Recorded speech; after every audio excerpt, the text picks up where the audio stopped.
శ్రీమాత్రే నమః. అందరికీ నమస్కారం అండి. అందరికీ శుభోదయం. శరన్నవరాత్రులు 4వ రోజుకి వచ్చేసాము. అప్పుడే చూడండి, అమ్మ చక్కగా మామూలుగానే ముస్తాబైపోయి మనందరికీ ఇలా దర్శనమిస్తున్నారు. ఈరోజు అమ్మకి చీర మార్చలేదులేండి, అదే ఉంచేసాను.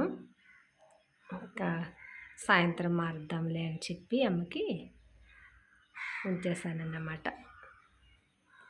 చూడండి, నవరాత్రులు మొదలయ్యింది, 4 రోజులు అయిపోయింది. అప్పుడే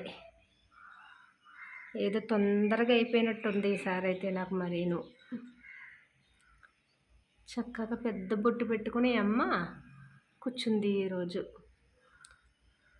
ఇంకా నాకు అన్నపూర్ణమ్మగానే ఉందన్నమాట. మన ఇంట్లో అమ్మ అన్నపూర్ణమ్మగానే దర్శనమిస్తున్నారు. అమ్మ వాళ్ళ ఫ్రెండ్ చెప్పారంట, ఇలాగ అమ్మవారిని చాలా బాగున్నారు, బాగా అలంకరించారు, బాగుంది అమ్మ, బొట్టు కాస్త పెద్దది పెడితే బాగుంటుంది అని చెప్పారంట. అమ్మ చెప్పారు, పెద్ద బొట్టు పెట్టి పిల్ల అందంగా ఉంటుంది అని అన్నదన్నమాట. సరే అని చెప్పి ఈరోజు బుజ్జి తల్లికి ఇదిగో పెద్ద బొట్టు పెట్టుకుంది బుజ్జి తల్లి. అందుకే ఇంకొక మన బుజ్జి తల్లి చూడండి, ఈరోజు ఇదిగో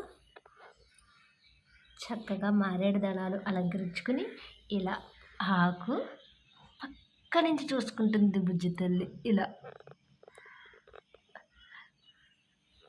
అన్నీ పారేసుకున్నారు. ఈ పక్క ఒకటి పెట్టానా,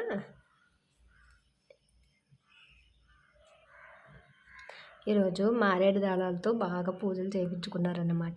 అంటే నా ఫ్రెండ్ ఇచ్చింది, వాళ్ళ ఇంట్లో పెద్ద చెట్టు ఉందన్నమాట. అక్క అమ్మకి మారేడు దళాలు పెట్టక్క అని చెప్పి నేను కోసిచ్చింది. సరే అని భద్రంగా తెచ్చి ఫ్రిడ్జ్లో పెట్టి దాచి అమ్మ వాళ్ళకి, ఇదిగోనమ్మ నీ భక్తులు నీకు ఇచ్చారు, ఆ అమ్మాయి నీకు అనేసి ఇచ్చిందని చెప్పి వీళ్ళకి ఇచ్చేసానన్నమాట. అది ఇంకా ఎక్కువగానే ఇచ్చింది. సరే అలా జాగ్రత్తగా అన్నీ దాచిపెట్టి కొంచెం కొంచెంగా అమ్మలకి చేద్దాము అర్చన అని చెప్పి అలా దాచిపెట్టి ఉంచానన్నమాట.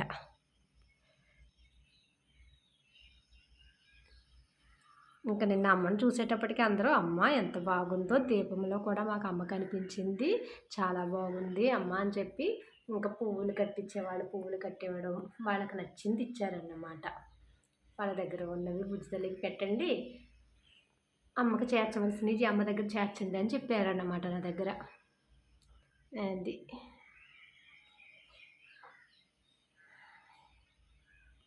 ఈరోజు కాత్యాయని వ్రతం కూడా చేసుకోవచ్చంట, చేసుకోవాలనుకునేవాళ్ళు. అమ్మాయి చెప్పింది, అది కూడా అమ్మాయి చూసుకుంటూ ఉంటుంది ఎప్పుడు అది ఇది అని చెప్పేసి. అమ్మాయి ఈరోజు కాత్యాయని వ్రతం అమ్మ అని చెప్పింది. అది మంగళవారం ఎప్పుడో ఒక రోజు మొదలు పెట్టుకోవాలంట. అంటే నేను ఇంకా వ్రతం గురించి అది నేను అంత డీటెయిల్గా చూడలేదు, అమ్మాయి చెప్పింది ఇలా అని చూడాలి. కాత్యాయని వ్రతం అంట మంగళవారం రోజు స్టార్ట్ చేయాలంట, ఏదో 7 మంగళవారాలు ఏదో చేయాలంట ఆ వ్రతం ఏదోని. అది ఆ 7 మంగళవారానికి సమం ఈరోజు కాత్యాయని వ్రతం అనేది. అమ్మవారిని అలా కాత్యాయని రూపంలో పూజించుకోవచ్చట. సరే తల్లి, నేను మామూలుగా అమ్మకి చదవాల్సిన మంత్రాలన్నీ చదివేసి ఆమెకి ఏం నైవేద్యం చేయాలో అది చేసి పూజించేస్తాను బుజ్జి తల్లిని, అన్ని రూపాలు నీదే కదా అని చెప్పి అమ్మకి అలా పొద్దున్నే చెప్పేసుకున్నాను అన్నమాట. నేను ఇంకా అన్ని రూపాల్లోనే అమ్మను పూజిస్తాను, తెలిసిందే కదా మీకు. చక్కగా అది గులాబీలతో అర్చన చేసుకుని అమ్మని ఇలా నిండుగా కూర్చున్నారు. బుజ్జి తల్లి వారాహి అమ్మ, నా బుజ్జి తల్లి. ఈవిడి కూడా మారేడు దళాలు పెట్టానా, పారేసుకుంది. అస్సలు ఉంచుకోదు, ఒక్కొక్కసారి ఎంత గారాబం చేసేసి మారం చేసేస్తుందో బుజ్జి తల్లి. గారాబాలు ఎక్కువ నా తల్లికి, అన్నీ నా దగ్గర చూపించుకుంటుంది అన్నమాట.